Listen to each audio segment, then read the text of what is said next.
Okay, so welcome to Anti-Oedipus Reading Group, session 4, which is page 51 to 67.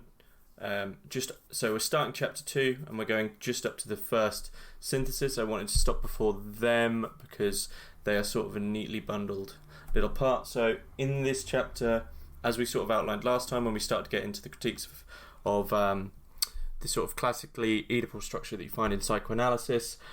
This is actually the chapter where the beginnings of a true criticism of psychoanalysis starts, but the beginnings of this chapter are more about Deleuze and Guattari's general thoughts on psychoanalysis. So I'll begin just with the so a few comments I put in the Anti-Oedipus channel earlier on. So one of the quotes which I think is important is when they state, what we are calling into question is the frantic Oedipalization to which psychoanalysis devotes itself, practically and theoretically, with the combined resources of image and structure. So, as I see it, Oedipalization, Oedipus for Deleuze and Guattari, is sort of parasitic, and it's fairly perpetual in its parasitic nature. It seeks to Oedipalize everything it can and subsume everything back into some structure, which is then able to be analysed by the structure, which sort of created its Oedipalization. So you sort of have this feedback loop, which I think is really what Deleuze and Guattari are quite worried and concerned about, is one, that if something's within this sort of loop where you have this structure of classical psychoanalysis which believes its own sort of hegemony and power, thus creating the structures which it then is psychoanalyzing from. So it's just subsuming everything back into its own system. So there's two parts. One is, of course, whether or not for Deleuze and Guattari that's actually true, and also, which is slightly different, whether or not it actually has any basis in truth altogether. And this is why Oedipus fears the schizophrenic, because the schizophrenic doesn't just avoid the common mode of psychoanalysis, laying on the chaise longue and what's it called? Free-form talking, free association. It's not just that, but it avoids any Oedipalization, so it avoids being collared. So when Deleuze and Guattari are talking about being shattering the iron collar of Oedipus, and thus the unconscious, the schizophrenic sort of alters the realm of potential analysis there. A sort of a realm which seeks to repress the realm of production. So it seeks to repress things for Deleuze and Guattari. This is one of the big things that comes up immediately in this chapter, which is extremely important, which is the alteration to the classical notion of the unconscious. So in classical psychoanalysis, I'm sure Bill will probably comment a few things that I might get wrong here, but in terms of classical psychoanalysis, we're talking about the unconscious, which is sort of a zone of repression and sort of working out where and why and how our desires are functioning, as opposed to Deleuze and Guattari's notion of the unconscious, which is of production and of sort of fragmentation into new potentialities, which is sort of let loose in a certain way for Deleuze and Guattari. So then for Deleuze and Guattari, the symbols of the unconscious have become constrained by the very structure which seeks to liberate them. They view the unconscious as something which engineers and machines. So the productive unconscious expresses itself outside of representation, and this is something that Deleuze and Guattari state. The other thing that I've mentioned is that the Judge Schraber case, which I think is a great sort of almost like microcosm overview of what Deleuze and Guattari mean by Oedipalization, is in this chapter. I won't go over it again because we did go over it in one of the earlier sessions, but I think that's an important section that we can touch on. But I'm just going to begin from that and, turn it over to you guys in terms of, we'll most likely with the beginning of this chapter be talking about Deleuze and Guattari on classical psychoanalysis, what Oedipus actually means, both classically and in the Deleuze-Guattarian sense. Partial objects comes up a lot, and there is a part with respect to this idea of 3+1. Which I've asked Bill to go into because I think it seems he knows it quite well. But I will leave that there. So if anyone's got any questions or things which are confusing in this section, please feel free to ask. Or any questions are of course allowed. And if you're just listening, type them in the Anti-Oedipus channel. Yeah, I think it's another one of those sort of, I think, disputed issues, I think, in Deleuze and Guattari's scholarship about where they actually put the Psychoanalytical Institute.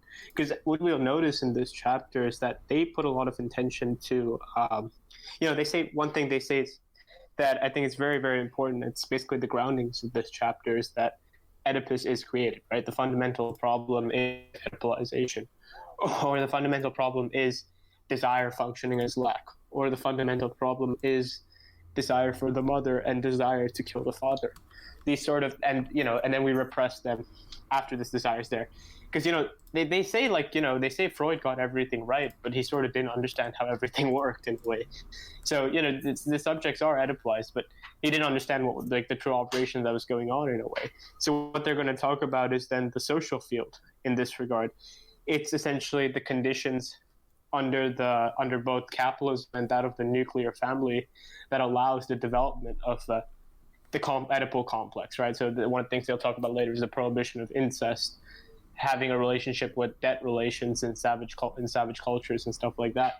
But the key thing here is that essentially what we'll see is that there are forms of social organizations in the family and in the global social realm that essentially cause these things to occur in various ways. So it's not that it was like a desire existing within you. Mm-hmm. So one of the big problems there, which you're outlining, is sort of one of the fundamental characteristics of psychoanalysis is that it does adhere to these overarching structures: Anti-Oedipus, castration, nuclear family, the triad of mother, father, daughter or son, or mama puppy, as they sort of riff off Antonin Artaud. And that by adhering to these sort of overarching structures, which everything comes subsumed into, you're losing a lot of potentiality by compressing things into these. Oh, sorry, Bill, you got disconnected. Bill, are you there? Yeah, sorry, I only caught the last part. I just got disconnected for a bit. Okay. But one thing, Bill, that I was going to ask you to sort of expand upon in this session is the 3+1 thing, which comes along a little later in this section. But if you could sort of articulate that, because I think it is and it ties in with partial objects, I believe, and I know you're sort of keen on those, and I think it's an important section, and you'll probably do it more justice than me. Yeah, I mean, with regards to 3+1, so they appear, I think, on my edition, on the Penguin edition, on page 52. I'll just read out the passage, so there's some context here. But it's finally the distinction between the imaginary, and by imaginary they're referring to Lacan's notion of the imaginary, and the symbolic, and also referring to Lacan's notion of the symbolic, permits the emergence of an Oedipal structure, such as a system of positions and functions that do not conform to the variable figure of those who come to occupy them in a given social or pathological formation, a structural Oedipus, 3+1, that does not conform to a triangle, but performs all the possible triangulations by distributing in a domain of desire its object in the law. I'll just preface this by saying there are a lot of finer things of Lacan that they mention really quickly that I think I struggle with a lot too, because my reading of Lacan is very amateur. But so I think one way I visualize this is, and this is not like a gospel example by any means, but at least the way I've been visualizing this is like, if you draw a triangle, right? You take 3 points on a piece of paper, you sketch out a triangle, and then you take a third point that exists outside the triangle. And if you connect all the dots to that, all the points of the triangle to that third point, what you get is this pyramid that has the capability to sort of extend out and contract. And then it basically is, it's three-dimensional sort of pyramid that can keep rising and keep falling, because you can stretch that one point as far as you want and it'll keep stretching. And I think that's the sort of visual that they're trying to get us to see in this scenario, that essentially so there's but by structural Oedipus, right, Lacan's notion of the Oedipus complex is a bit different than Freud, right? He had no idea with the phallus and the name of the father, and essentially to understand the Oedipus complex as a sort of triangle. He describes it as a triangle in his own work, but I don't think we need to go super into that, at least in this regard. 3+, I think what they're saying essentially is that uh, the Oedipus complex, it arrives. I think there's an example like it's almost like a colonialist coming and basically colonizing Native Americans or something like that. That's an example that's given later, but it's something like that, right? Where something comes from the outsides and binds all the desiring machines into one locale. It's essentially that this is because one of the things that they're doing is they're doing a material analysis, right? They're one of the first people, at least in my knowledge of psychoanalysis, or maybe Nietzsche was another person who understood it in this manner with his notion of active and reactive forces. But what they're doing is they're saying that these flows of desire are material flows, right? So material flows, they get stuck in certain locales, kind of like a river that gets controlled by a dam in a way. And in that regard, in a sort of materialist understanding, it's sort of in the sense that, at least I'm reading in this way, that essentially what they're saying is that these flows of desire get pushed into certain variations, and hence from that pushing, you get something like the daddy mommy complex, or the whole idea about desire going into some locale that's creating lack, that's going against itself. That drive, for example, or desire basically going into an Oedipus complex.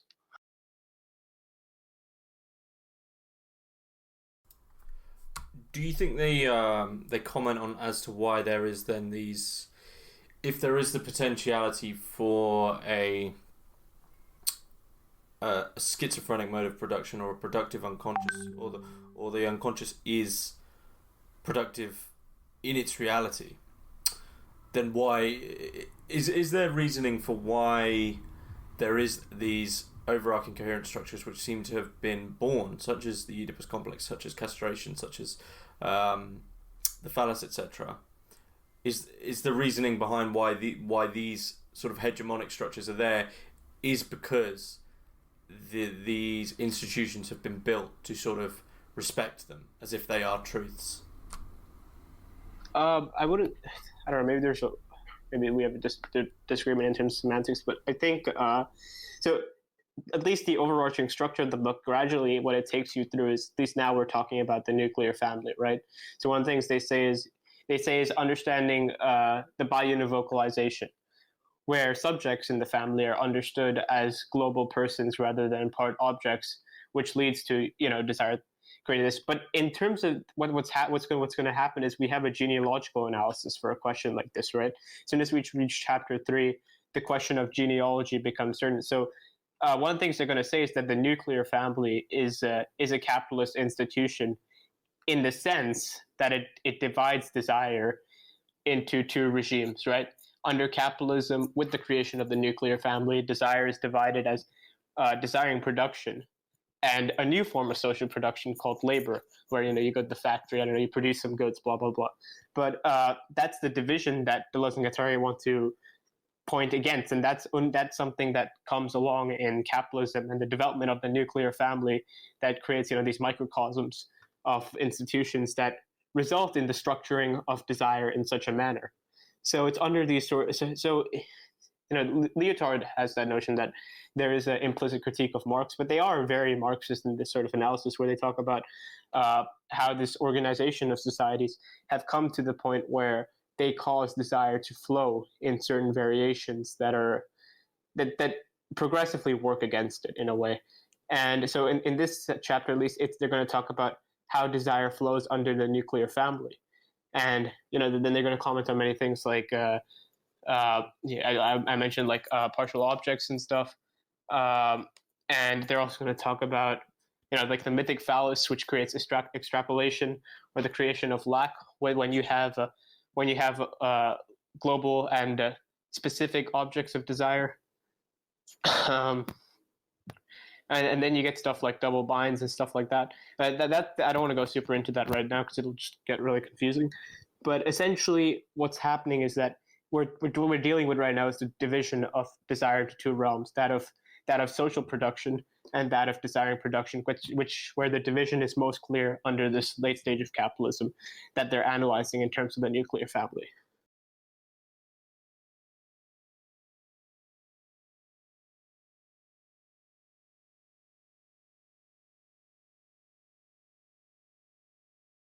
Does anyone have any questions on this section that they would like to to ask, or any notes they've jotted down, or things that are confusing them that perhaps people here might be able to chat about or clear up.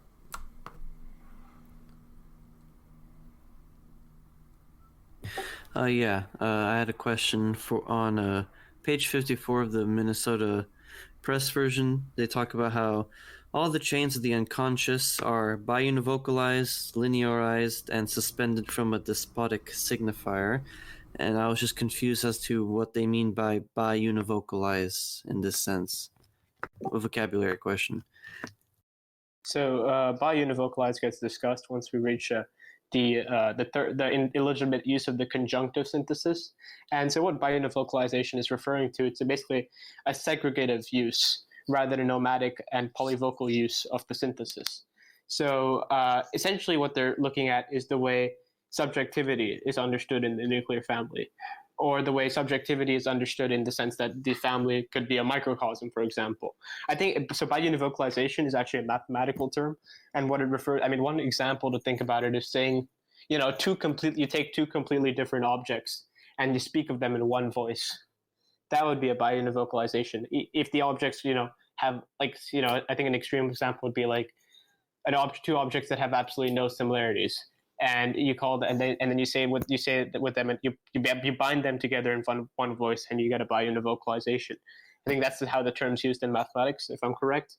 But essentially, what they're going to talk about later is that of how the family has divided itself up to create these microcosms where the father exists here or the mother exists there, and there's no father's father, and the relationship with the father's boss is not part of the Oedipus complex.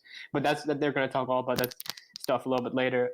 It's essentially the whole idea with I think in biunivocalization, in my opinion, is the creation of a sort of illegitimate unity, which is something that Deleuze and Guattari are trying to fight against, right? The whole idea that they're creating a unity in the sense that subjectivity is not, nomadic. Nomadic subjectivity is the schizo who's getting affected by everything, right? The affections of becoming a woman, or the affections of becoming a Negro, or something like that, as opposed to the affections that are produced in the nuclear family, where there's a microcosm or a split.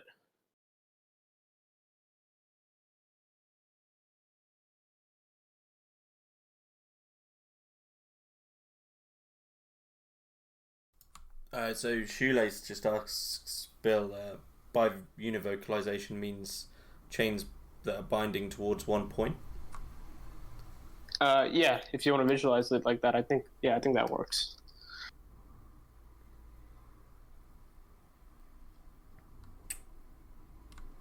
Okay. Does anyone else have any questions on this section?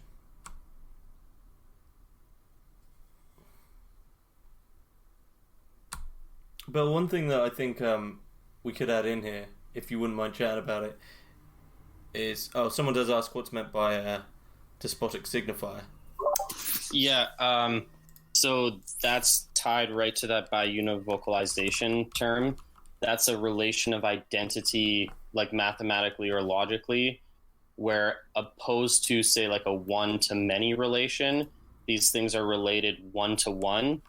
So there's a despotic signifier that all things basically are equal to. Like you could say, in like Lacan, he has his fancy symbol, like the $ looking S, and that could be, say, your single signifier under which all things fall.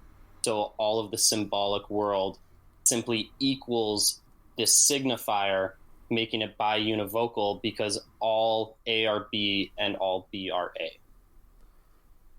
I think it's derived from Lacan's idea of the master signifier. So yeah, like you said, it's a signifier which has a status as standing in for like the whole unity. It's sort of, I think it's inherently really tied to overcoding, and the despotic signifier is completely overcoded in that everything, the code flows towards it because everything needs to be coded by that signifier. And in what it's signifying, it is coding everything else.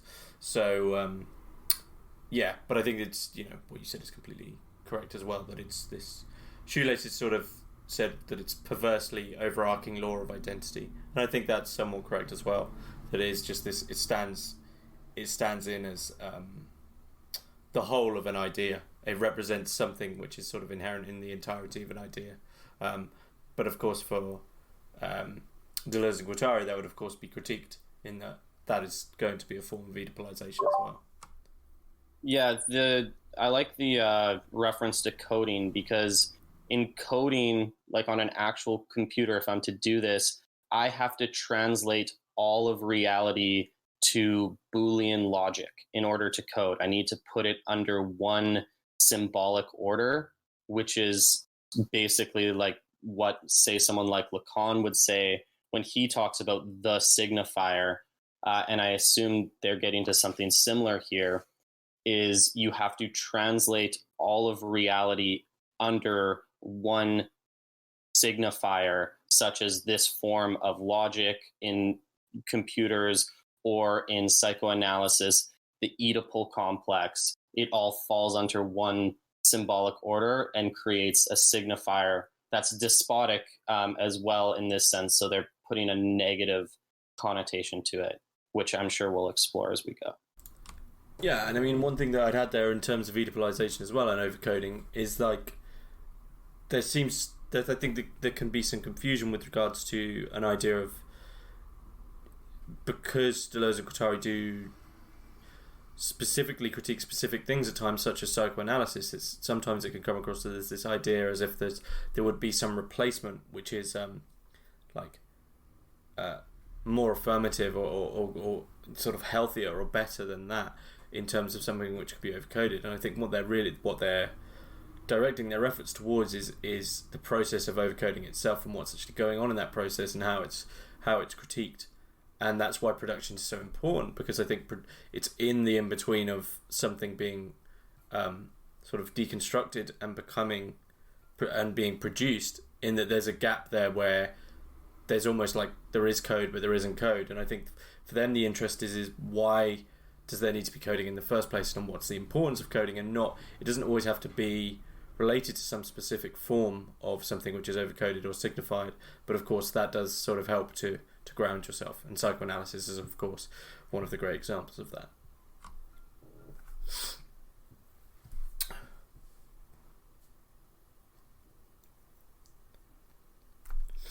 I had another great question at the end of page 55 and the beginning of page 56, when they describe you having to leave your orphan and your celibate machines at the door when you enter the psychoanalysis office.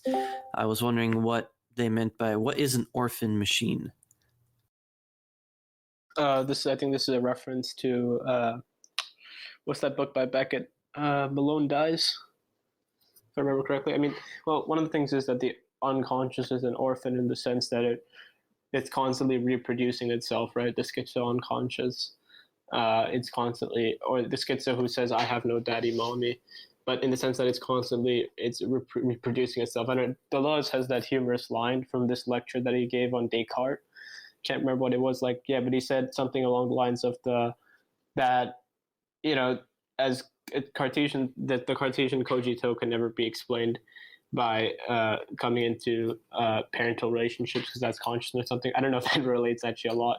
That's sort of, it might be a bit off topic, but I think the whole idea with tape recorders and stuff and little bikes, that's a reference to Beckett's Malone Dies, if I remember correctly.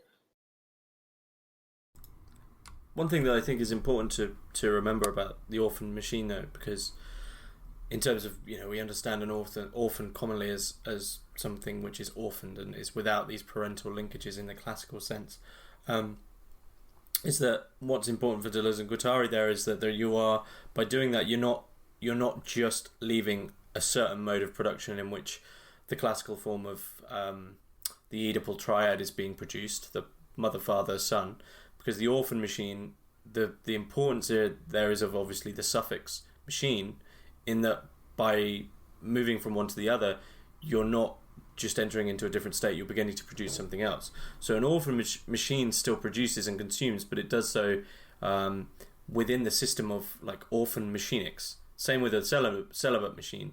I think the interesting thing for Deleuze and Guattari is that, and one of the inherent critiques of Oedipalization is that what can be produced from something which is extremely overcoded and Oedipalized, such as the classical or traditional mother-father triad, is that the production that comes from that is going to be inherently limited by the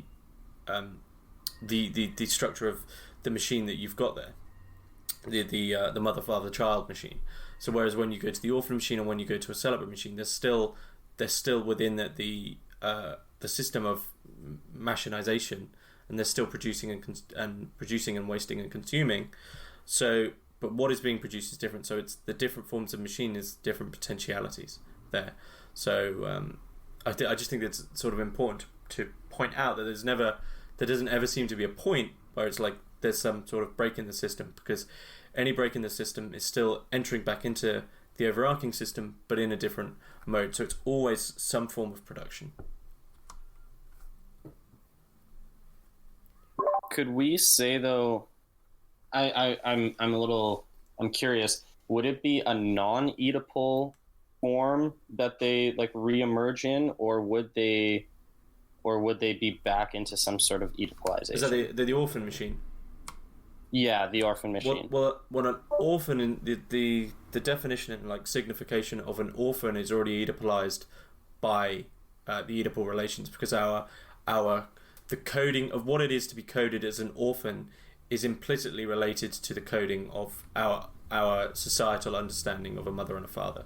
So we understand in a very Oedipalized way that the normative mode of being is to have a mother and a father and to be the child to your biological mother and father. So from this generalized or Oedipalized understanding, which is sort of very structured in a societal way, from that the code of the orphan is born, and the orphan's understanding and of its own coding is born from that. So that's always in relation to that. So it's Oedipalized, but it's Oedipalized by the thing which is then defining it. So that in itself, that relation, is actually something which reveals the despotic signifier. And whether or not they ever state that the mother, let's just say the psychoanalytical triad of mother, father, child is despotic, that form of societal familialism, or that understanding of what it is to be a family, is despotic in the idea that it's become the absolute norm of what it means to be to have familial bonds. So that in itself is despotic, in that the orphan would be defined by this. That would be how I understand it, at least. Awesome, that makes sense. Thank you. Yeah, I mean, I think it'll be despotic in the sense that desire has been shifted into one specific locale, right? Because, desire for them works like, it's very similar to Nietzsche's theory of impulses and drives, right? There's that great quote about him walking through the marketplace, and you're feeling like a variety of, like a multiplicity of drives, and they're just moving around, and you have no control over them. Basically, they're just drives and impulses that are just in you, right? And he says that these wills or drives are not the medium of the body. He says the body literally is this locale of wills and drives, and so desire is similar in that, right? That it's essentially, you have like very little control over it, and in the sense that it's constantly moving. So the despotic signifier is what almost binds desire into one locale, and it takes all these flows and stuff, and it puts it into one specific way of fundamentally being in that specific way.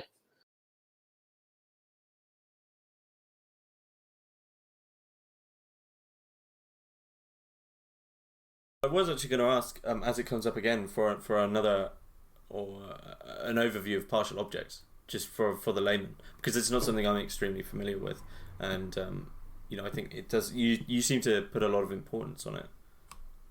Yeah, I think partial objects are extremely important with regards to it's one of the few things that Deleuze actually built up. So the notion of partial objects comes from Melanie Klein, and then it was taken up by Jacques Lacan, who has basically switched it up and created the objet petit a, using that a similar notion, but not in the same manner. But Deleuze talks a lot about partial objects on in the logic of sense. I think it's actually explained clearly in the 28th series on sexuality, which is a chapter in the logic of sense, which goes over that very clearly. But essentially, partial objects are, they at least for Deleuze and Guattari, as I've described it in Anti-Oedipus, it's very similar to that. It's so in logical sense, it relates to the surface depth problem of the unconscious. But in this regard, the way to see it is that essentially they say that the unconscious, it doesn't differentiate between subject and object, right? The desire doesn't differentiate between that. So partial objects could literally be anything. But the key idea between a partial object is that the breast is a partial object. The mouth is a partial object. The feet could be a partial object. I don't know if someone's like into BDSM or something like that. But all together, these form partial objects. Now, it's important to note that the breasts are not the mother's breast, right? That's what they say, Melanie Klein. She doesn't go far enough into her theory of partial objects, because the breast becomes the partial breast of the mother, or the foot becomes the partial foot of the mother, or something like that. And Deleuze and Guattari are not having any of that. They're just saying that it's literally the unconscious reads it as like a floating breast out of nowhere.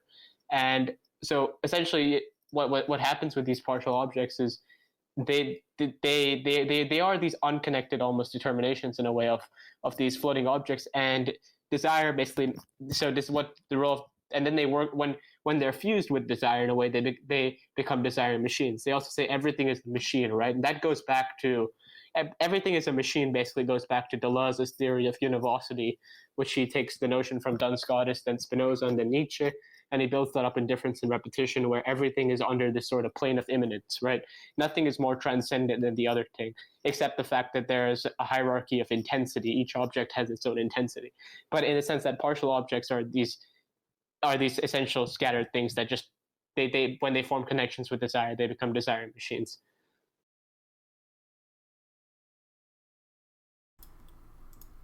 So you can sort of see them as sort of gateways or entries and exits. I'm sorry, was that a question? Yeah. Can you see them in that way as sort of an exit or a gateway into something? Yeah, I guess so. If I trying to visualize what you mean by that. Actually, if you give me a minute, I can get my copy of Logic of Sense out, and it gives like a really, really clear definition.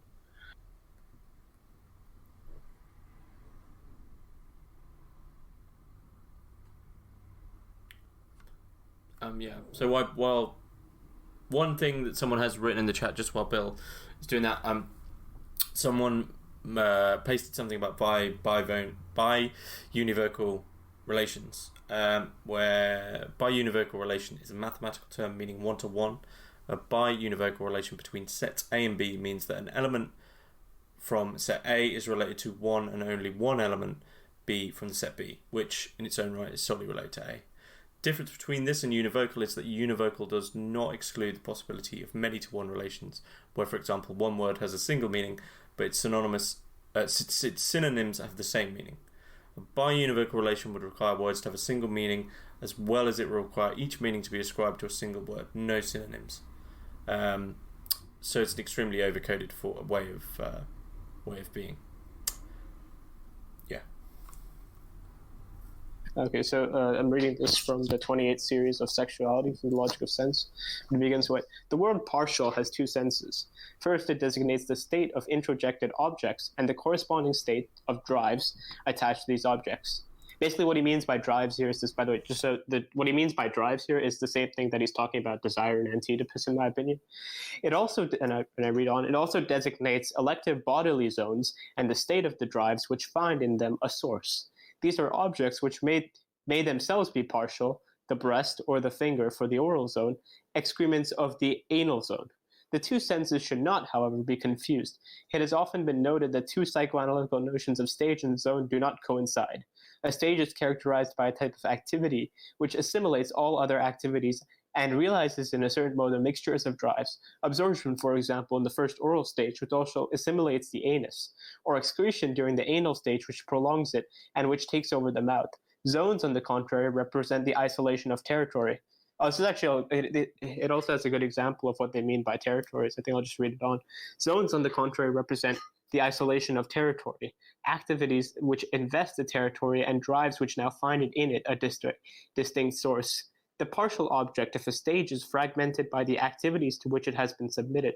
The partial object of a zone, on the other hand, is separated from the whole by the territory which it occupies and which it limits. So territory is actually very similar to how they talk about in Anti-Oedipus.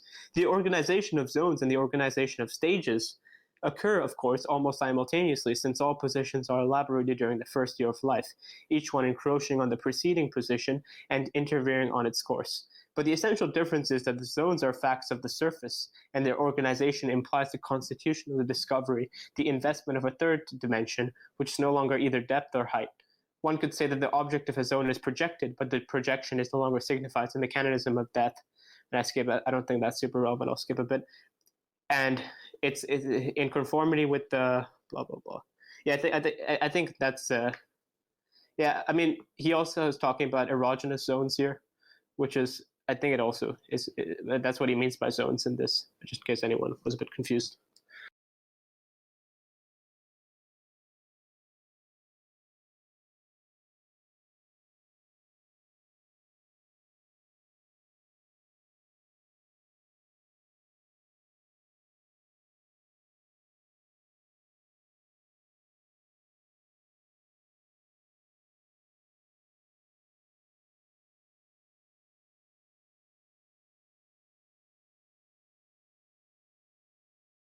I had a question about the individual and group fantasies, where on page 62 they mentioned that the individual fantasy is plugged into the existing social field, but apprehends it in imaginary qualities that confer on it a transcendence or immortality.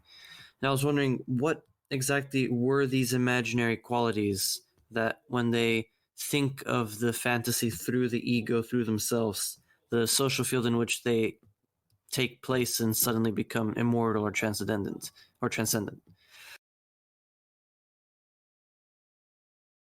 So group fantasies was actually, there's a lot of reference in this one section to what Guattari was doing with the Gilles in Laborde, and that's basically the study of subject groups and subjugated groups, and the group fantasy is a veritable group fantasies that goes a little along with it. Group fantasy is actually, it's not that new of an idea in psychoanalysis. It was first studied, I think, in the 50s. In America, actually, but I'm going to read this chapter out. There's a good dictionary called Psychoanalytical Discourse in Western Society, but I'll read this short little piece because it explains group fantasies, in my opinion, pretty well. A fantasy that holds a group together as a group with a task, a group of behaving rationally, is that it is simply a work group. The work group is a kind of mental state. The work group has an important and productive fantasy, but a fantasy nonetheless. Against the wish that there is only a work group, our unconscious collective forces calls the basic assumption states, and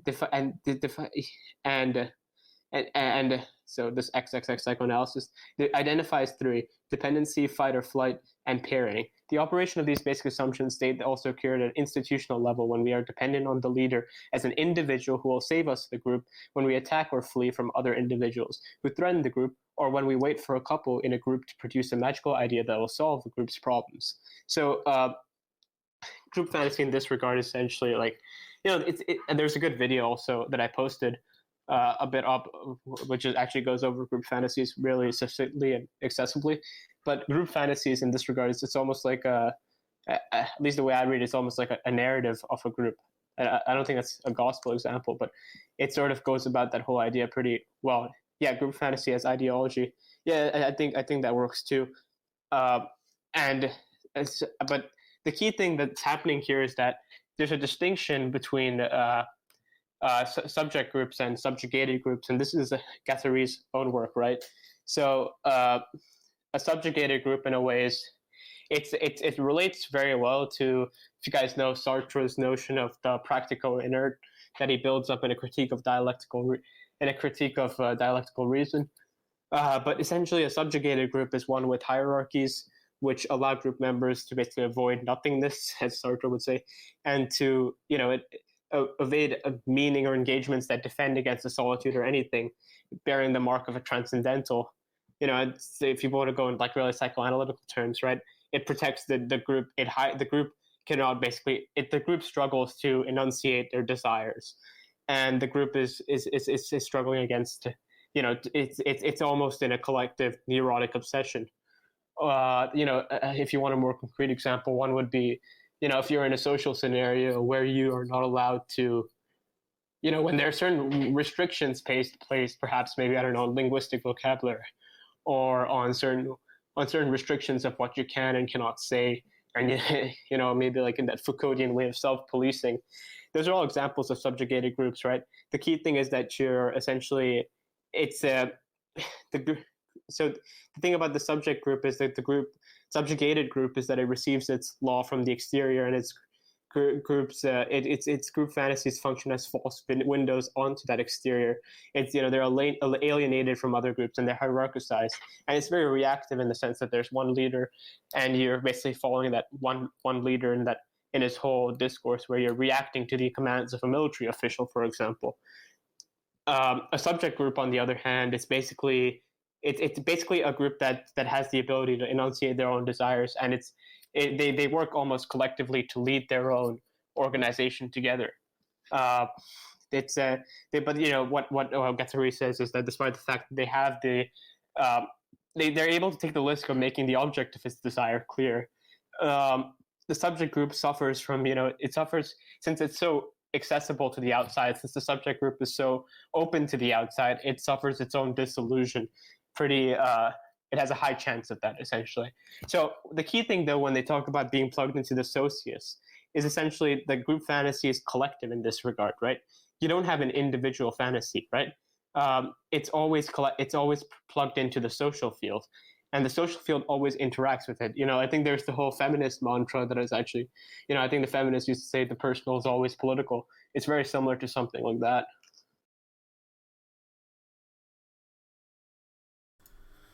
Well, I guess I'm still sort of confused on when the individual fantasy plugs in with these imaginary givens and imaginary qualities. I guess I'm still wondering, what are these imaginary qualities and givens that make the social field of the individual fantasy seem transcendental or immortal to who is in this individual fantasy? Do you mind giving me the page number again? Page 62.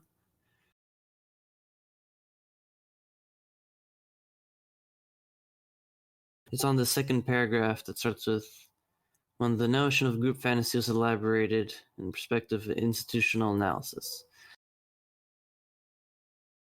Okay, you mind if I read the whole thing out a bit? So we can Sure. Yeah. When the notion of group fantasy was elaborated in the perspective of institutional analysis in the works of the team of Labor Clinic, assembled by Gino Auri, the first task was to show how it differed from individual fantasy. It became evident that group fantasy was inseparable from the symbolic articulations that define a social field, insofar as it is real, where the individual fantasy fitted the whole out all of this on the imaginary givens. If this is first distinction draws out, I think it's referring to the fact that I'm actually not super well read on this because I've not read all. There's a lot of stuff that they're actually referring to from the essays that Guattari has with the Auri and psychoanalysts and the transversality, which I'm not actually super familiar with.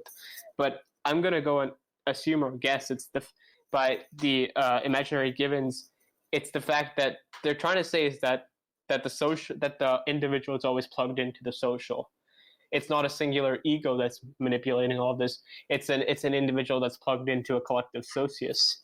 And along those lines, you don't have an individual desire, right? Individual desire is always part of the social field. And it's one of the reasons why they can make a claim, right, that the social organization leads to the creation of something like an Oedipus complex. And all that stuff about how the social field is what causes desire to go in certain locales. So I struggle a bit too with this, to be honest. I don't want to give a really gospel example of what that is.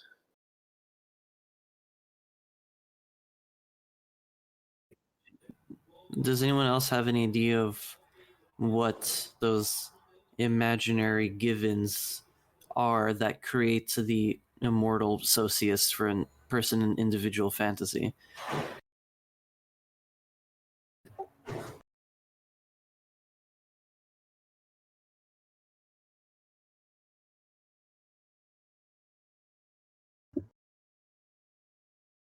I would just say it's something like an image that creates a system of coordinates that the individual then uses to like navigate. So it's like sort of the meaning that you would give to like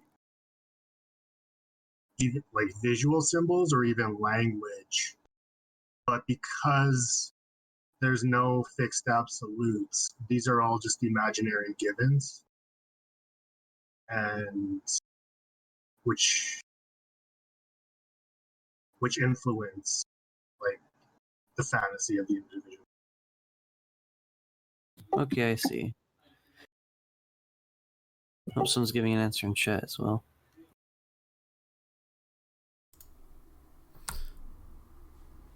So someone is saying in chat that the preacher makes a claim of an eternal God. Through that, the subject is given a personal identity. The problem here is that the eternal God is literally ontologically impossible.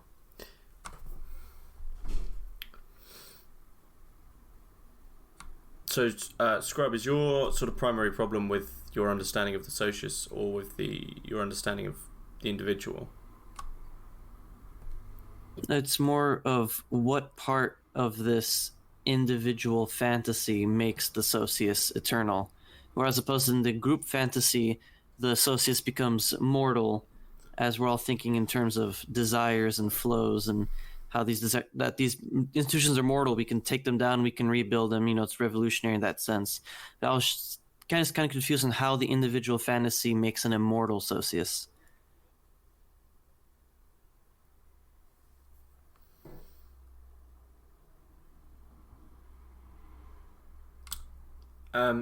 Gilles is stating, if you believe in an eternal God, it is eternal. Likewise with Bill, this is sort of a tough section for me. One of the things with reading this book is I don't think you're ever going to meet anyone who's completely ever going to be an expert. Not saying I am, but an expert on every single facet of it. So it seems that the group fantasy would be reliant on a form of collective coding, which has been agreed upon, which due to its collective coding is understood within a limitation, and is understood almost like on top of or outside of the general socius, whereas an individual fantasy in relation to the socius is always going to be entirely reliant on something which has to remain throughout the whole process. So there's always going to have to be something there which is coded for the individual to sort of retreat to or go back to.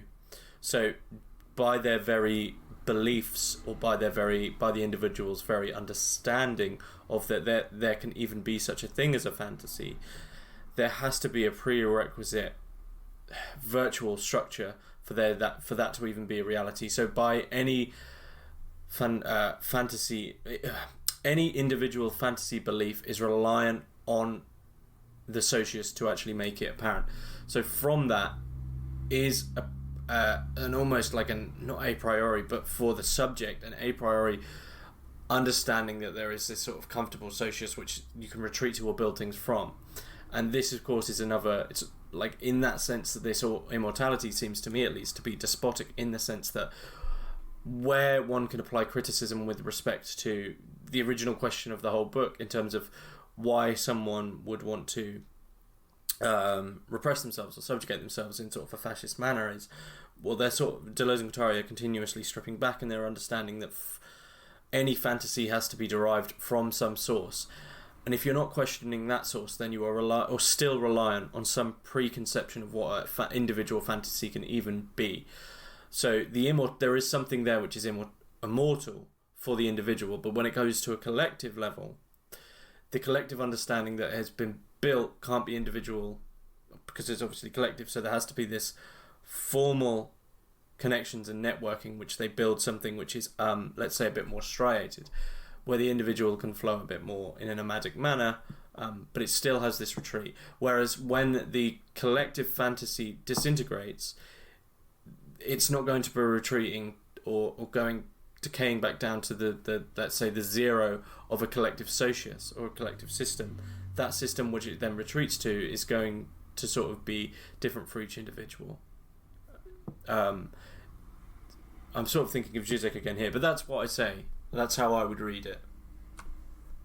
I think that explanation makes sense. So you can say that a group fantasy, the fantasy is based upon the other members and their flows and their desires, their codes, but an individual fantasy is based entirely upon the socius. So the socius needs to be eternal and immortal, as it's the only thing that their fantasy is. They need something to derive their fantasy from. They need...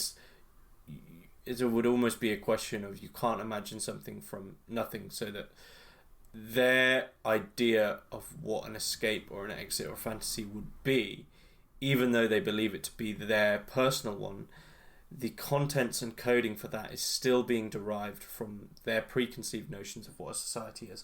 So when people perhaps have fantasies, so it's one of them. Perhaps if you looked at this in a very political manner, some of the fantasies that, let's say, modern day reactionaries have with respect to democracy is almost the complete opposite of democracy. So, I really wanted a dictatorship, etc., etc. The coding for that understanding of what their alternative is still derived from the coding which they are within. So they still have had to derive it from some sort of, as someone has said in the chat, something which is despotic because it's the overarching thing, which is already there. So where else could they have derived it from? I think Deleuze and Guattari's point with respect to schizophrenia and limits is that the schizophrenic doesn't adhere, so you can begin. It's almost like the left-right dichotomy of and spectrum of politics. It's like saying, well, hang on, what if we just don't do that altogether, and that's difficult because the coding for that is so intrinsic with our reality. Now, when I will just say, like, when you say, oh, this has cleared it up for me, like, don't take what I say as sort of gospel on this matter, especially with regards to Anti-Oedipus. That's a tough one, but it just seems to be that would be the difference, is that, like you said, a collective fantasy is reliant on a multitude of individual codings combining into a collective idea of what the fantasy would be, and when that would eventually decay, the society which is still there, which the fantasy has been born from, is going to be different for each and every one of those individuals. Where an individual fantasy is still derived from the despotic socius, but it's immortal because their fantasy is just always going back to them. Okay, so could you make a sort of allegory with that in nationalism?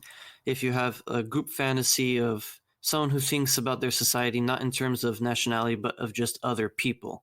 We're just a collection of human beings who happen to live in this country known as America, and that's how our relations form, as opposed to an individual fantasy of a very patriotic American who sees their identity and the identity of the society around them intrinsically tied with Americanness.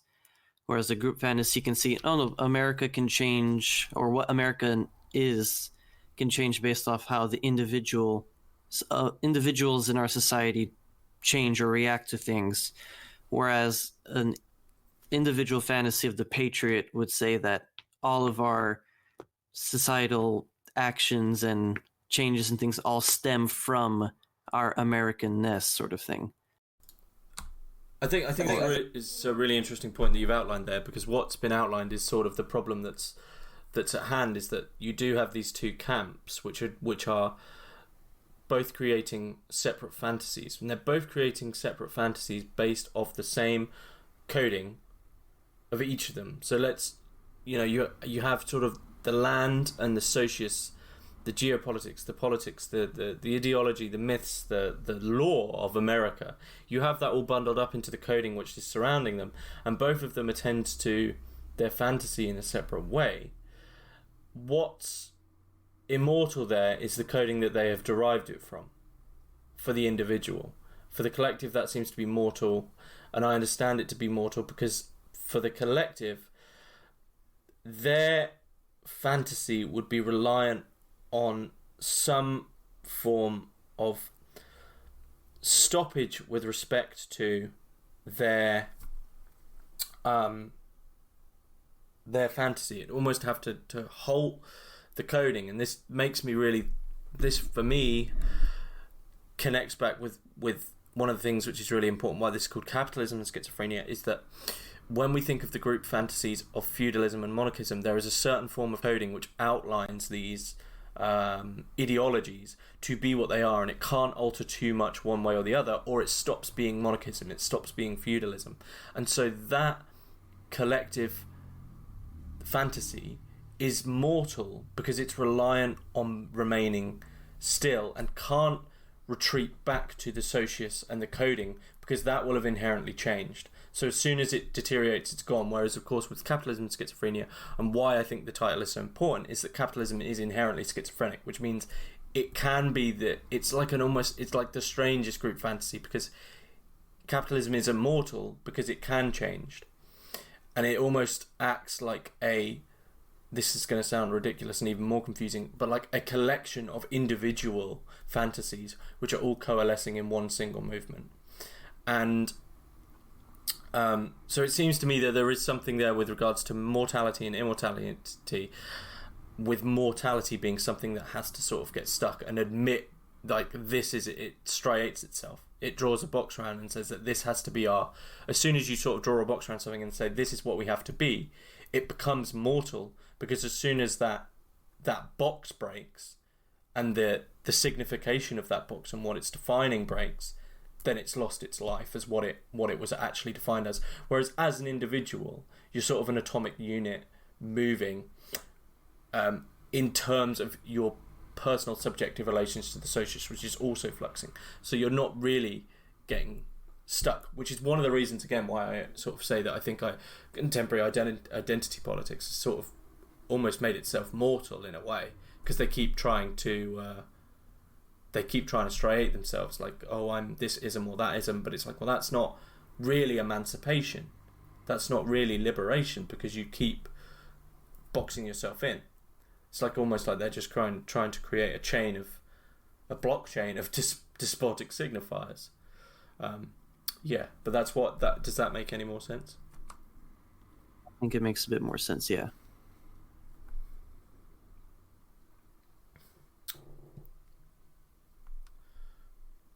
Bill, you said an individual fantasy is always a group?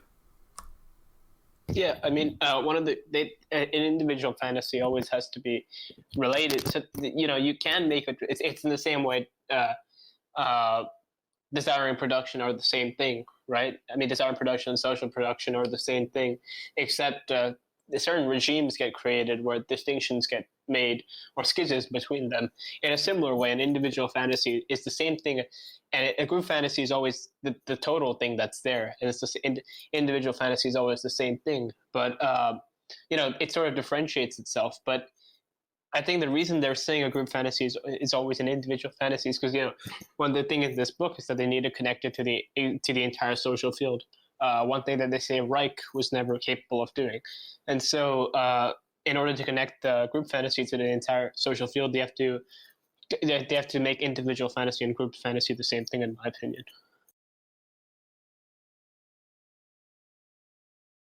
Sorry, could you repeat that last part? My audio cut off for a little bit. They have to make individual fantasy and group fantasy the same thing. For what reason? Because you need to connect because they have to connect the entire social field, right? They need to connect because it's classic. It's almost like classic anti-psychiatry, right? It's not that they're the analyst who hides behind the office, right? That the office exists.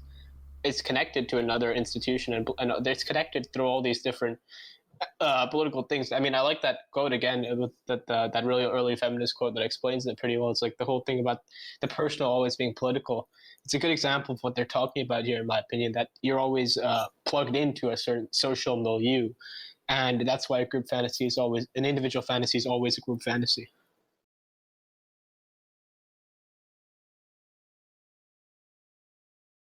So it's still a group fantasy, but instead of forming the group based off one another.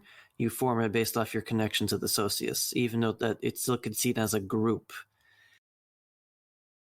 Right, yeah, it's not like you can disconnect from that larger social condition. Gotcha. And I do think this sort of connects to the idea of production and anti-production as well, and the idea of sort of what's not being produced by someone is some form of anti-production is production. So the idea of it's once again the inescapable sort of reality of Deleuze Guattarian understanding of capitalism is like even the conscious individual fantasy of removal from groups. It becomes a group. By doing that, you're producing a new group. So there is no way to really truly exit from the fantasy dynamic, as I would see it.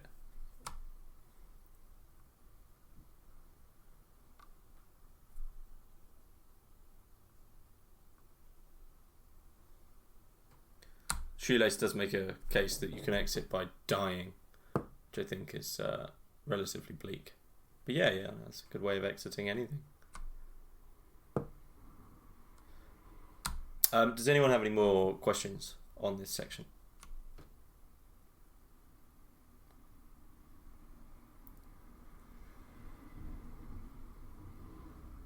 Yeah, I have one more. I was trying to page number first before I ask it. Sure thing.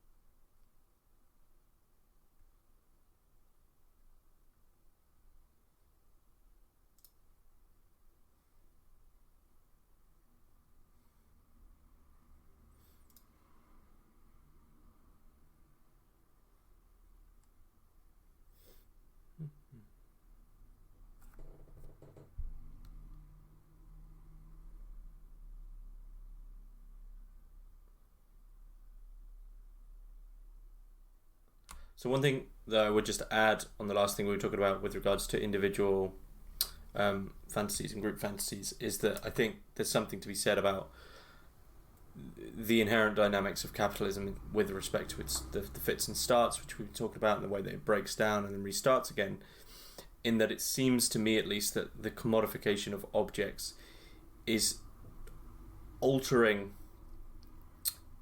our intrinsic relationship, the relationship between the subject and the object, or the commodifiable object. It's altering each and every object into a group fantasy, which brings with it all these implications of status and popularity, production, profit and loss, and acceptance, alienation, and things along these lines. But it's doing this for every form of utility, in the sense that even a simple item such as a keyboard can now bring you into contact with a major group fantasy. So that I think for capitalism, there's something which is we all understand. I think one of the interesting things that's going on is the increased atomization of the individual into like these separate units away from the traditional modes of grouping, so the nuclear family, religion, education to a certain extent. What's being found is an atomic individual of flesh who is actually connected to new groups which are easier to control because it's an assemblage of commodifiable items which then put you into groups. So, like I use a mechanical keyboard, so that boxes you off into a group which can then be controlled. And then sort of an assemblage of these commodifications is what then creates the individual now, moving away from those previous forms of Oedipalization into sort of, shall we say, like an Oedipus which is imminent to the market. So Oedipus is almost, the Oedipalization is being created from the market.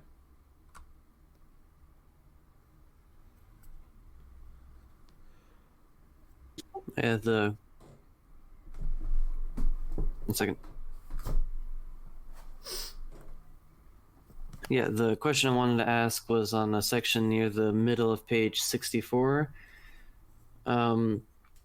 It's talking about the Oedipalization of the different things that we can see as father figures. I'm just going to read the section here. It says, when we learn that the instructor, the teacher, is daddy, and the colonel too, and also the mother, when all the agents of social production and anti-production are in this way reduced to the figures of familial reproduction, we can understand why the panicked libido no longer risks abandoning Oedipus and internalizes it.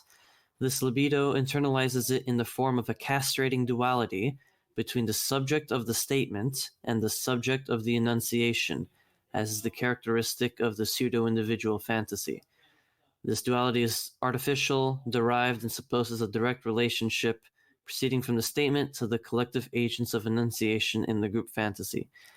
I was very confused on what this duality between the subject of statement and subject of enunciation means. And I guess an even further sub-question of what do they mean by pseudo-individual fantasy? Is it like what Bill was talking earlier, where it's technically an individual fantasy, but you can't remove yourself from the greater group sort of thing? I know it's a lot of words question to throw in all at once.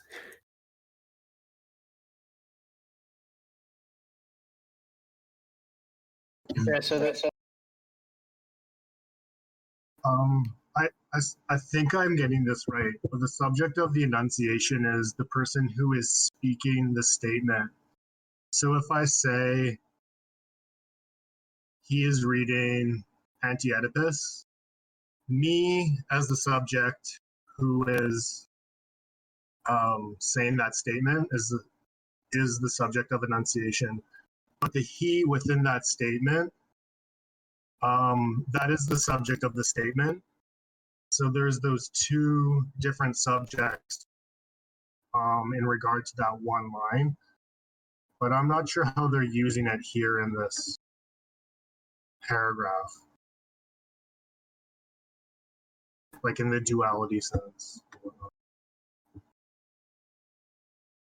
Yeah, I don't understand what they mean by this duality is artificial and that sort of thing.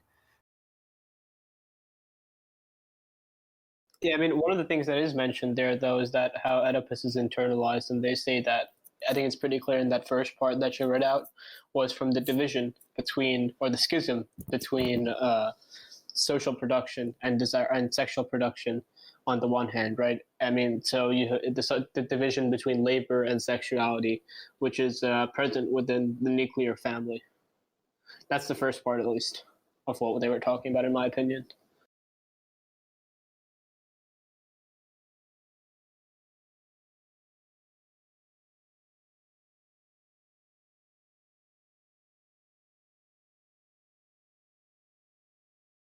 I guess I'm just confused on what it means that this duality is artificial and supposes a direct relationship proceeding from the statement to the collective agents of enunciation in the group fantasy.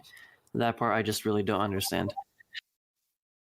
Well, it seems tied to the sentence before. So you just read the last sentence. The last one, they give us a hint here.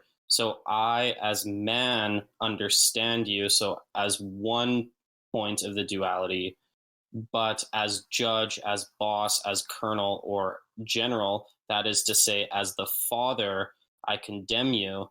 So the artificial and derived duality, I think it's derived and artificial from the Oedipal socious. So the Oedipal complex like has been created artificially, and so there's this artificial split within the subject because they're both as man one thing and then as father another thing, but that split is something contrived. Okay, I think that makes more sense. So is that this father-son Oedipal, this duality between them is completely artificial. It's not natural to have this sort of relationship. Is that what it's saying? Well, I would think so, because the what's natural is machines. Like that was the thing that we started off with, is the machines are what's natural. And so like I would agree with what you're saying, where it's like it's not natural in a sense, because the Oedipal system, from which you derive this duality, is basically like a falsity. It's the despotic signifier. It's a certain type of code under which everything falls, even if that's not the, say, natural state of things. I'd be hesitant to use the word natural, especially in relation to Deleuze and Guattari, in terms of how we usually use it. Like when we think back to I think it was the first session, it might be in the second one, when they talk about the difference between man and nature. And for Anti-Oedipus specifically, due to this philosophy of machines, philosophy of machination, man and nature are no longer separate. They're subsumed into the same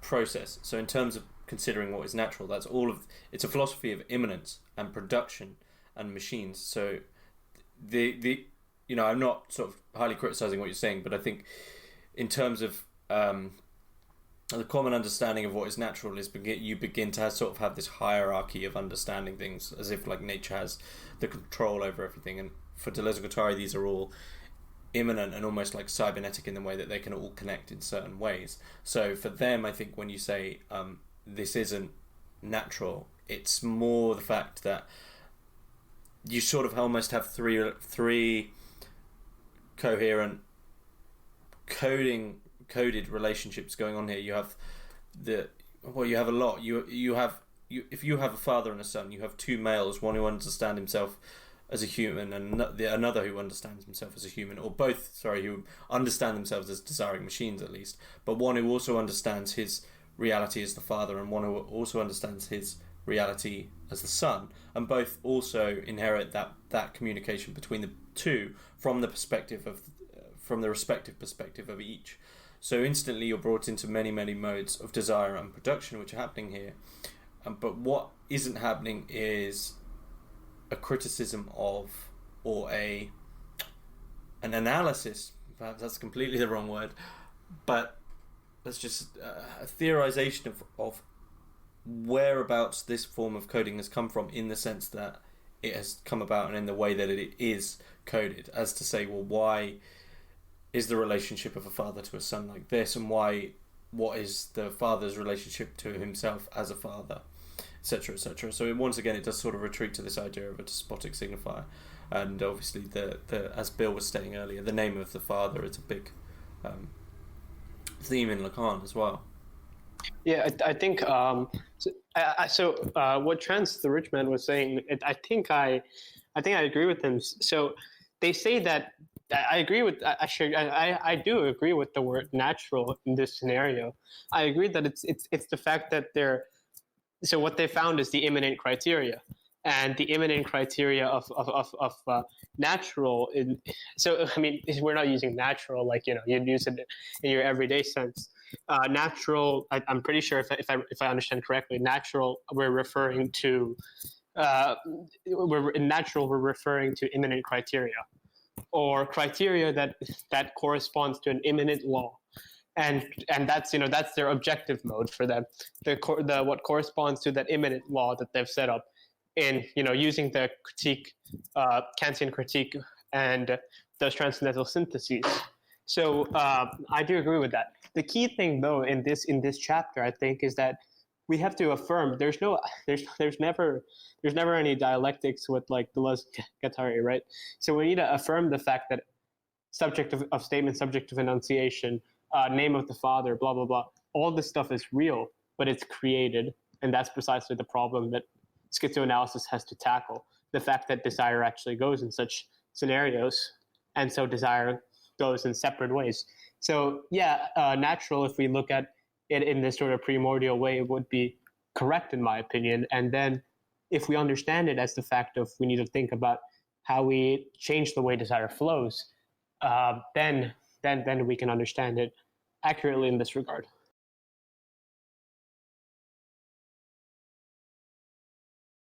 Don't that's another actually a controversial statement on my part. So it's a complicated relationship with dialectics in the sense that there's I think there's a good essay by Dan Smith where he talks about Deleuze and dialectics. There's a chapter in Nietzsche and philosophy, right, where he says against the dialectic, but what he's not actually, because he has a new system of dialectics, but his system of dialectics is not predicated on negation. It's dialectics in a completely different way. So as long as we don't use the word negation, we would be correct.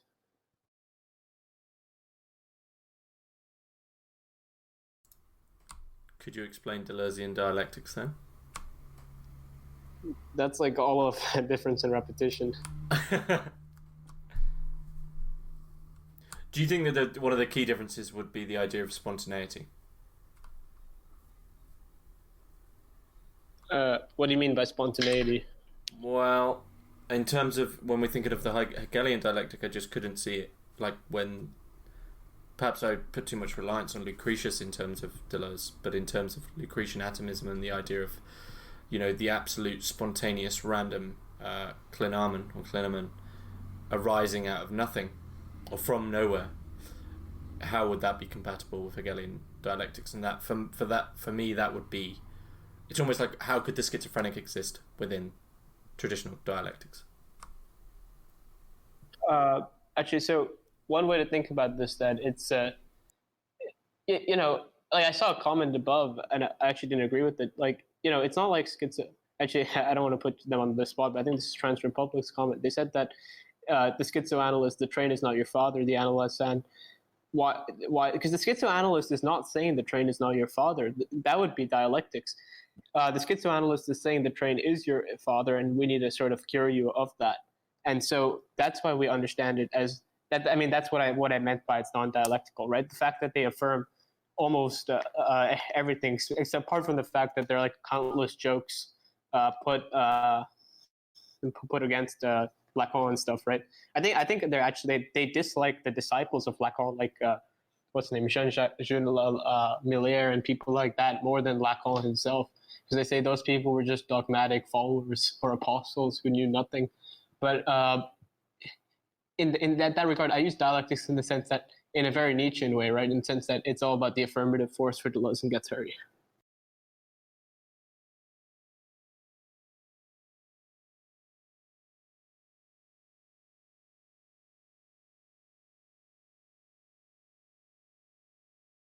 So there's a lot going on with this this debate around dialectics and the usage of the word nature.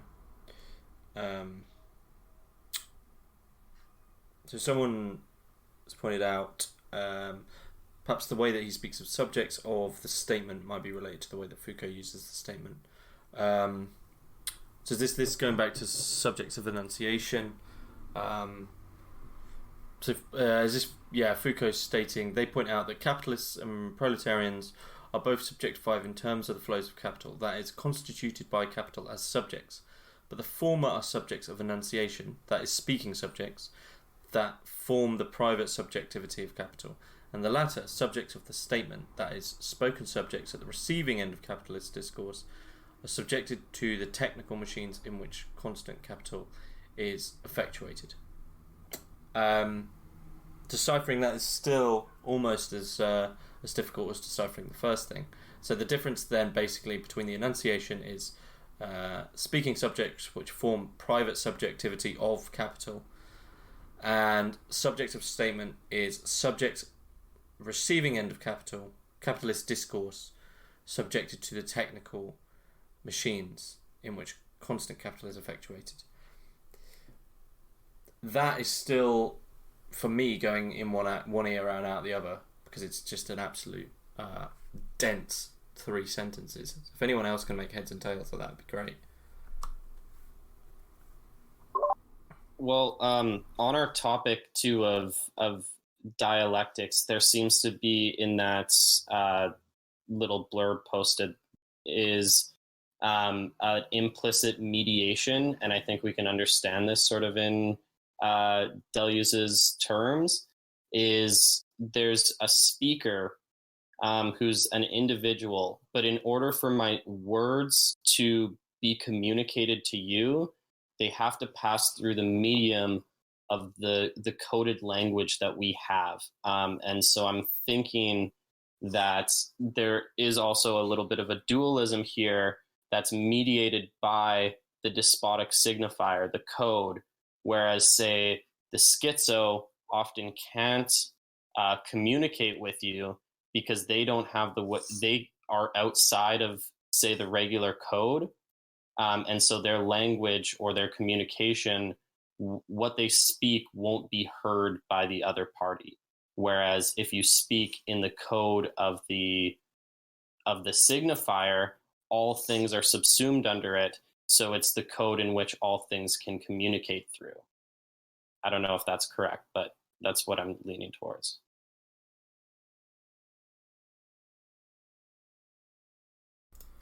So in that sense, the schizophrenic would actually open up a new dialectics of its own dialectics, right? That sounds right. Or they might even be unable to do the dialectics. Like there could be a rejection of a classical type of dialectic because they don't have the same type of relation. They don't have this medium to communicate through. There's no middle term. So it's more just like a split between them and the socious. And I don't know what the middle term uniting them would be.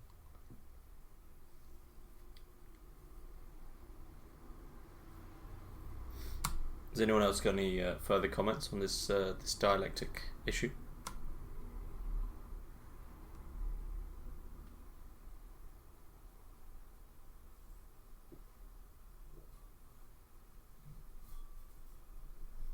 So Shoelace is saying that in a sense the creation of a radically new is still mediated through its surroundings, which seems dialectical.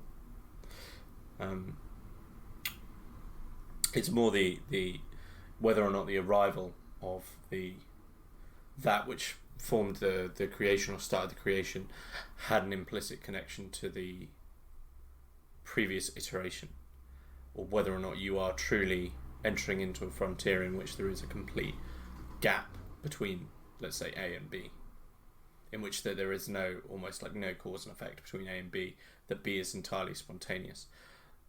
I think potentially we could begin to talk about the rhizome here and say that in what sense is the rhizome dialectical, in the terms of its spontaneous beginnings, but we would be getting a bit ahead of ourselves, I think.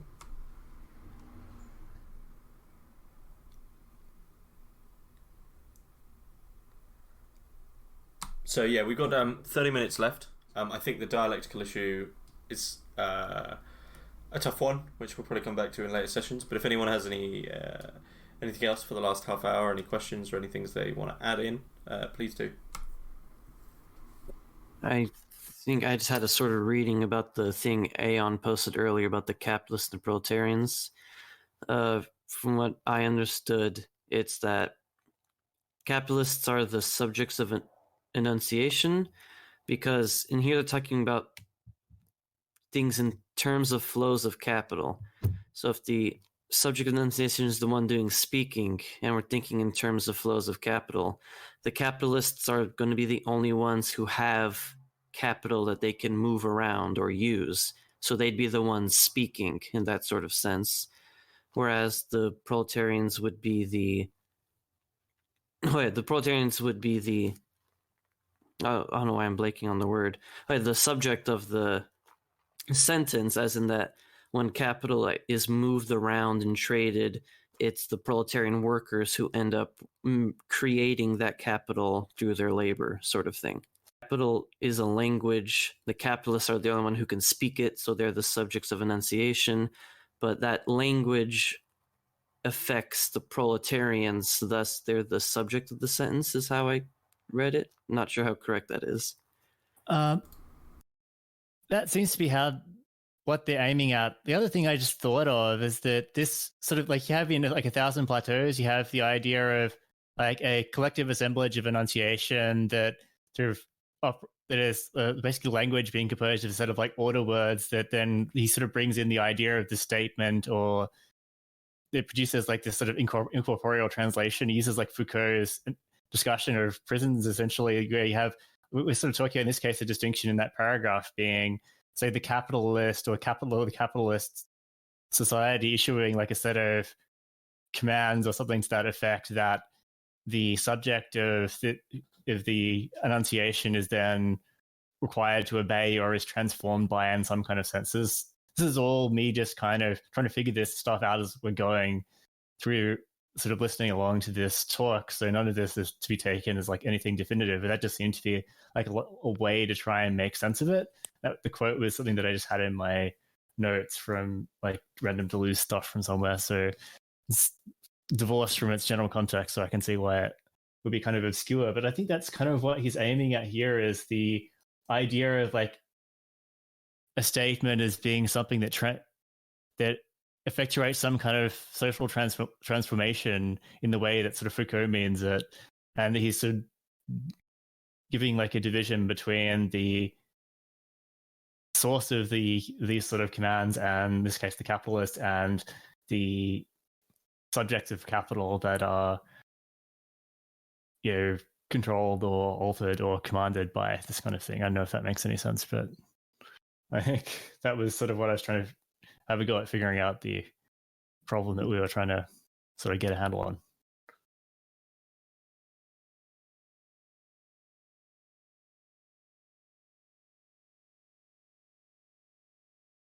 There's some form of sort of emancipatory politics within these two terms, and that one can actually lead, especially in the Foucauldian sense, to a sort of a form of liberation from these, in which the subject of the statement is emancipated.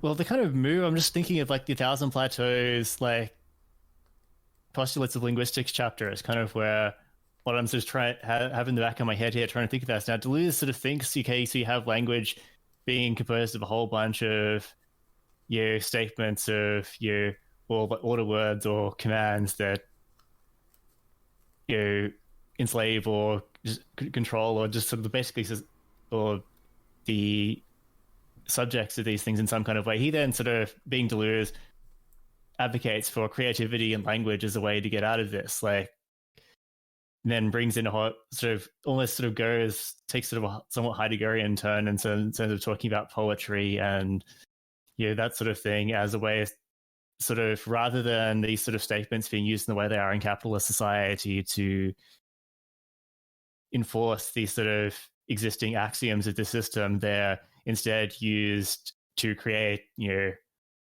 this case he was talking about art, but you could also think science or philosophy or philosophical concepts or something. I'm just sort of ad-libbing that in there, but that seems to be the angle that he was taking, is in that chapter of the book, like how much that can be read into Anti-Oedipus is kind of difficult to say, but you sort of have to do that in some cases when he just throws this kind of stuff in there, and it's really difficult to figure out what's going on. Maybe this could connect to the sort of the ways the Anti-Oedipus was put together, is this sort of disjointed collaboration between Deleuze and Guattari, where in some cases they didn't always agree on everything, and some ideas they introduced that sort of take on a different form in other books. So it's sort of, all of this is very provisional in terms of me just trying to figure out what they mean in this passage, how that might relate to the far more well elaborated kind of argument in like A Thousand Plateaus, or it might be worth, well, I don't remember it particularly well off the top of my head, fishing through Deleuze's Foucault book. Maybe that might shed a bit more light on this. It would certainly shed a little more light on Deleuze's appropriation of concepts from Foucault anyway.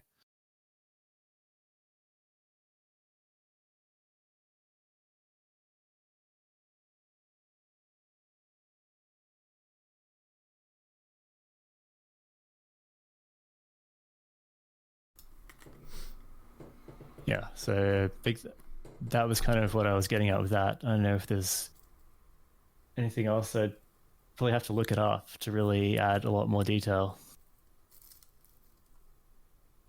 Mm-hmm. Yeah, I mean, it's a relatively tricky thing, and I don't think any of us should sort of, I don't think anyone should almost feel like guilty or bad that this is gonna happen time and time again with Anti-Oedipus, that there's it's still astounding that I think specifically Deleuze knew and read so widely, which is sort of the trait of those at the time. If anyone's seen sort of Serres or Deleuze's or Foucault's or Derrida's libraries, they were absolutely insane. So, to sort of know these books as well as possibly could be, you would sort of, I think it's wrong to expect anyone in a reading group to have read as widely as is sort of needed to fully get them. So there's going to be parts that we're going to blank on, and I think that's part of the reading. That's part of it. But yeah, of course, if anyone has got anything to add on this little section, then go, feel free. Yeah, I mean, particularly the comparative stuff is tricky because it's not totally clear how Anti-Oedipus, even within the Capitalism and Schizophrenia project, how all of the concepts in Anti-Oedipus necessarily fit together or follow on from with the 1,000 Plateaus concepts. Like, that's very much a interpretive choice. So you could possibly want to disregard all of my attempt to bring in 1,000 Plateaus into Anti-Oedipus if you wanted to. This is all somewhat up. This is the sort of stuff that Deleuze scholarship and that will not sit around and debate about. I don't think there's. I think we're sort of on the right track with some of what we're talking about here, with trying to make sense of that passage that we're talking about. But I think it's the nature of the beast to some extent. Yeah, and I think Anti-Oedipus is the strangest work of philosophy I've ever read. I think it's even more peculiar than 1,000 Plateaus, in my opinion, because it's really strange. I mean, what they're doing is it's a mix between fundamental ontology and political economy and psychoanalysis. They've taken these three things and they've skizzed them all and they've put them all together, which is really interesting. And it's also led to some really interesting readings, like the whole speculative realist school. They are so. The whole thing when they take, if you read Hume's book on Deleuze, one of the first things he opens up with, he talks about how relations are always external to terms. Parts of Anti-Oedipus I don't even see that in parts of Anti-Oedipus. So it's there's already a schism between Deleuze's thought, in my opinion. But, and then you have people on the speculative realist side who read Anti-Oedipus really interestingly, because they, I think Deleuze, even me and Ian were talking about this a bit earlier, but Deleuze, he takes that whole notion from that book, from Deleuze's book on Hume, and they try to do fundamental ontology with Anti-Oedipus, which also makes it really interesting. So you can really have some crazy interpretations of Anti-Oedipus, in my opinion. Some of them remove desire so they can do a full fundamental ontology of machines, like Levi Bryant. And their readings are really unorthodox and really go against the text sometimes, but they have some real interesting stuff. The whole Deleuze thing is interesting. He tends to be mostly 1,000 Plateaus plus logic of sense plus difference of repetition, and pulls occasionally from Anna. He's actually kind of critical of the discussion of capitalism you have in this book, because he still sees the idea of talking about capitalism as this sort of reified totality as making kind of an error in the way that he sort of wants to take things, and sort of really trying to go for the flat ontology and to try and get rid of these sort of big molar aggregates that, particularly in terms of his social theory, whether this is a good move or not, but this is actually one of the points that he would disagree with Deleuze on, would be on some of the approach that Deleuze takes on both in this book and 1,000 Plateaus, and specifically in relation to discussion of capitalism and economics and things like that. The Levi Bryant thing is interesting. I haven't actually had a chance to really look into his actual original ideas in that much detail. It seems like he's changed seems like it's shifted around a few times. He seemed to be very into the whole Graham Harman thing for a while, and then that he seems to have at least moved back to this more machinic type of ontology. It's kind of, I'm just trying to remember blog posts that I read 5 years ago, so this is not really coming to mind at the moment, but there's sort of been a lot of interest picks up from Deleuze. I'd say Delander's reading is defensible, I think, even if there are some things about it that main thing you sort of criticize is sort of the difference between sort of the mathematical concepts and the philosophical so basically the difference between sort of mathematical terms and philosophical terms, and how that may not be as clearly explained in his book. And of course, he doesn't really focus on the sort of transcendental element or that kind of thing, but that's just the choice of focus rather than anything. Yeah, I mean, even like I don't know if you guys know, what was that book that got published really recently by Edinburgh Uni Press, but Deleuze is Speculative Realism by that Arjun guy. But it's that book's also interesting. I've not read the whole thing. I've skimmed through it. It's because he takes up that whole thing about relations being external to terms from that Deleuze builds on Hume, Delanda, who's a big fan of that, and he combines that all together. But then they miss out so many things. Like one of the things that they start missing out is desire. The other thing they start missing out is the ethical notion of the body without organs, as you see in 1,000 Plateaus, right? That's why they title it "How to Make Yourself a Body Without Organs," because there's an ethical notion with regards to the relationship between the body without organs and the plane of consistency. But I think it's very interesting. I don't think it should be read as in relation to Deleuze, and that's why I like the fact that it's called speculative realism, not a rereading of Deleuze, because it's a different school that's very interesting.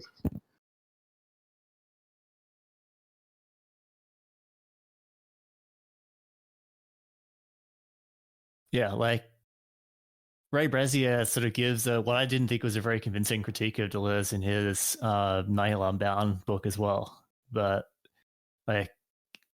which is mostly talking about difference and repetition, death and time, and ultimately is trying to hit Deleuze with the correlationist type of argument, which I don't really think holds up. And to do that, he sort of has to see, Deleuze's philosophy of time as ultimately indexed to human subjectivity in some kind of way, which is I think is kind of a sketchy reading of 1,000 Plateaus. And there's a few, I could just post a few papers and whatnot of people arguing against this that in a far more eloquent way than I would be able to do off the top of my head. But that, there's a sort of another engagement with Deleuze there, because Brazier wants to break off and do his own sort of Salasian kind of neo-rationalist thing, which is kind of interesting.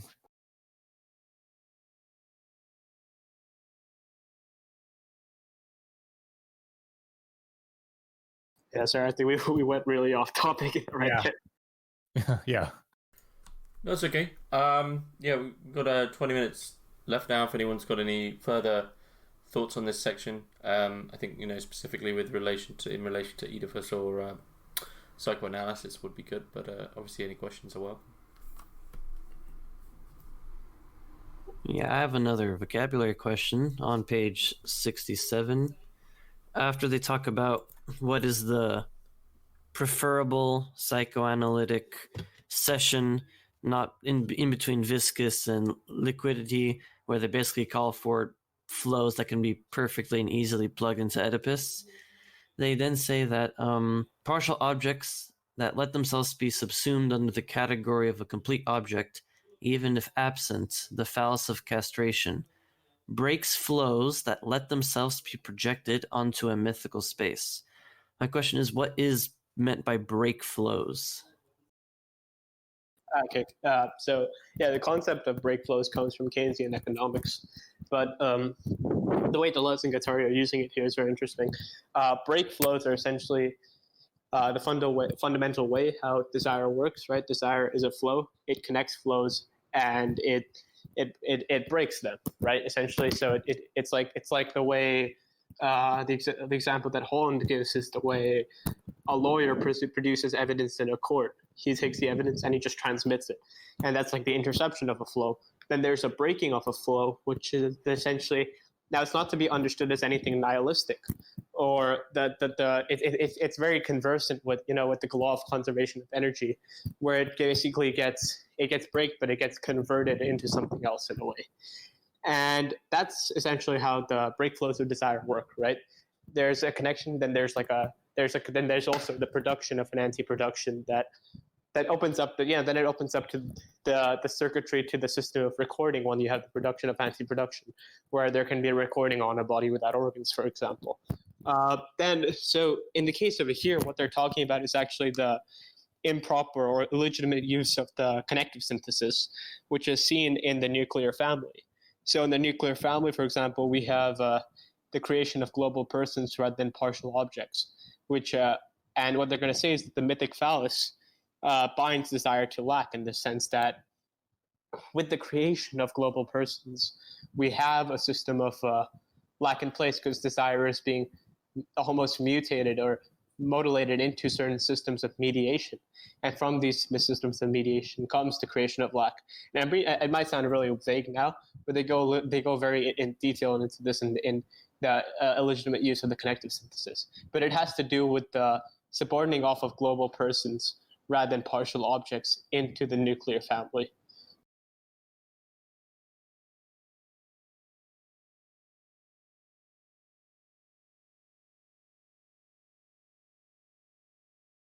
Does that somewhat clear it up for you?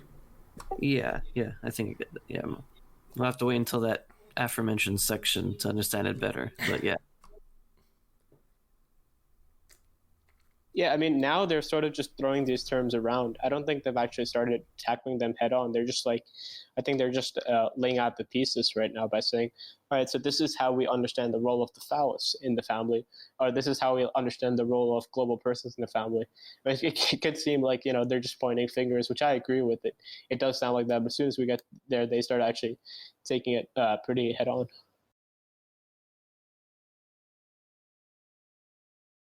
I guess that's why most of my questions are just vocabulary questions.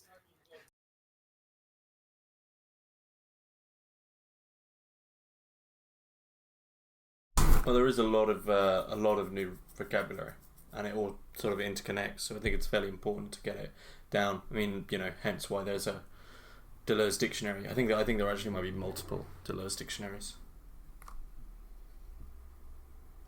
No, I was not aware of that. Yeah, I think one of them is actually online. I'll probably link it in the chat. But yeah, any other questions or statements so far? Someone's asking about hysteria. I mean, could you elaborate a bit on how you understand the term hysteria? Do you want to take that one, Bill? No, I'm trying to understand. I mean, in what sense are they using the term? So I can try and see. I think maybe there's a relationship actually between, the paranoiac or hysteria or so you're talking about the Freudian Lacanianism. Yeah, I'll just wait for it to finish typing.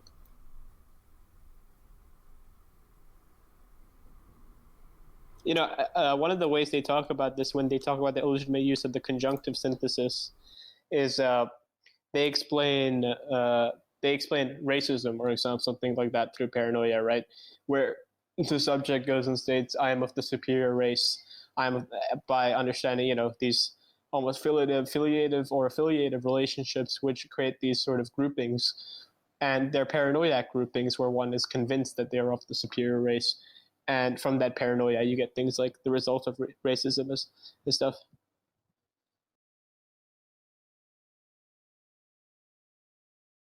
Yeah, and then you have the schizo who will go and say, "Oh, I am of the inferior race," and he basically affirms he's affirming the fact, but he's able to affirm everything in that regard, and that's why he's, it's almost like there is, at least in my terms of reading how they understand the schizo, is that there's sort of aristocraticism there, right? But it's an aristocraticism in the sense that it's like the I don't know, I think of the artist that's too ahead of their time to be appreciated. Somebody who's so radically new or so radically ahead of their time that they can't be appreciated properly in their time period.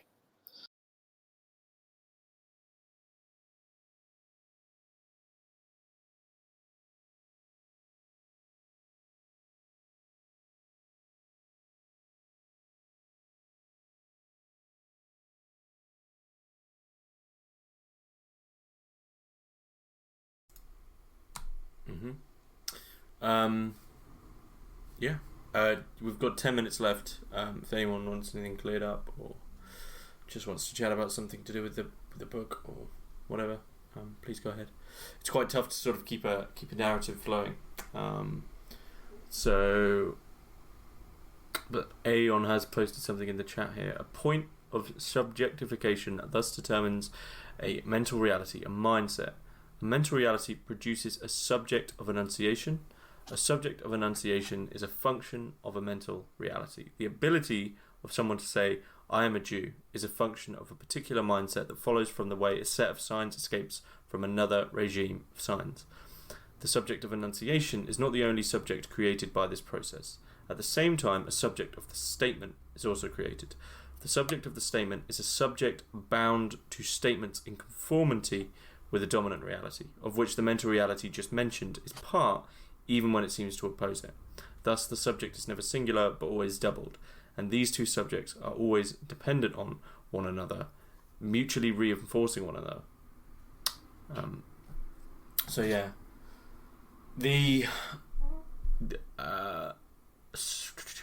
enunciation, the subject of enunciation is a function of a mental reality. Someone can say, who is a subject of enunciation, I am a Jew. It is a function particular to a mindset which allows it's the way in which a set of signs escapes from another regime of signs. The subject of a statement, however, is subject to bound to statements in conformity with a dominant reality, of which the mental reality just mentioned is part, even when it seems to oppose it.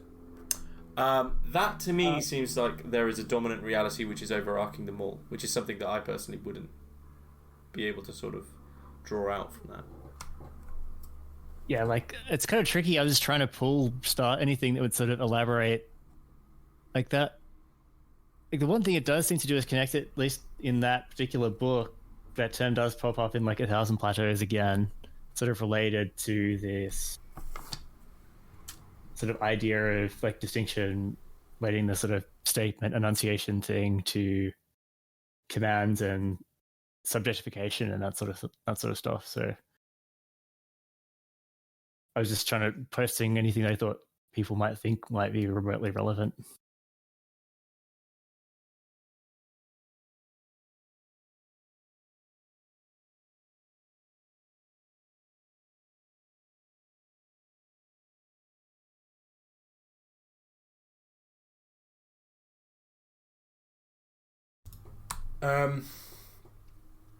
So yeah, anything else just for these last few minutes?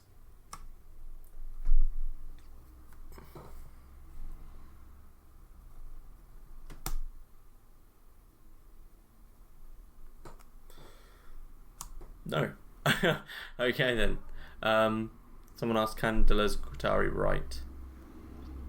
I think so. I think it's as clear as it probably could be without getting, super simple. Well, I think it's in terms of their writing. I mean, I think Anti-Oedipus in a way was meant to be written non-representationally.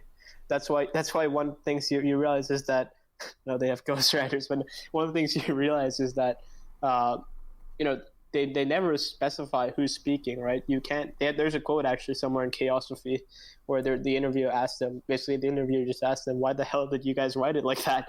And they give a similar response. But what they say is they didn't want the. It's almost very similar. I don't know if you guys have read the last chapter of James Joyce's Ulysses, but something similar happens with Stream of Consciousness over there in that chapter. But in terms of what they're doing, at least in my opinion, is they don't specify if it's the doctor that's speaking, or it's the madman who's speaking, or it's the paranoiac who's speaking. You can only classify them if you understand their actions, right? So it's almost like you can only understand these people from what they do, rather than any sort of signification that's overimposed on someone, or any hermeneutic meaning that's there.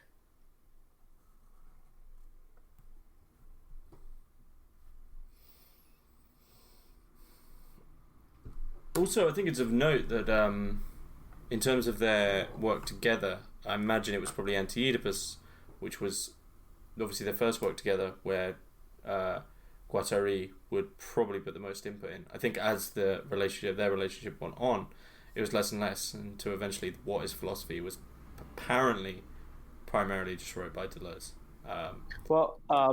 Actually, no, I think a lot of I struggled to see a lot of. I think even Guattari said that yeah, ATP actually. I agree with Gilles. ATP has so much more Guattari.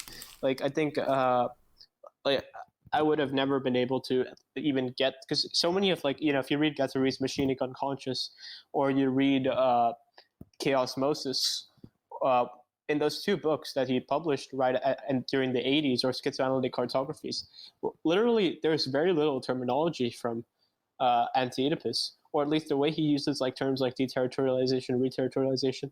They're all coming from 1,000 plateaus, right? And collective assemblages of enunciation. That's pretty much mostly Guattari, right? Louis Hemschlev, content and expression with asemiotic signification, or asignifying signs, and all those different sort of semiotic regimes that Guattari did with his work with Hemschlev and content and expression. That all shows up really nicely in terms of their almost cosmology in 1,000 plateaus.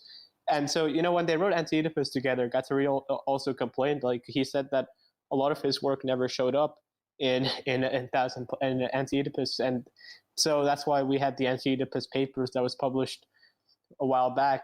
That is basically all the work of Guattari that didn't get actually printed into Anti-Oedipus. But I think we have to appreciate that, because I think Guattari's writing is 10 times harder than Deleuze, in my opinion. I think all the really hard parts of Anti-Oedipus, like when you see some really clinical, like some really heavy clinical shit that you have no clue what's going on where, that's all Guattari, in my opinion.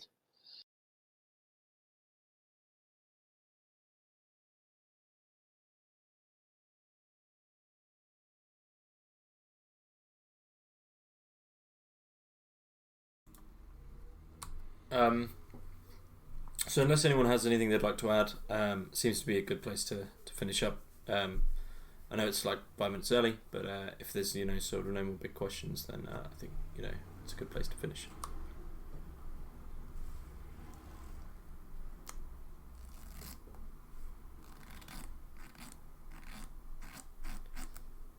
Okay. Thanks everyone for coming.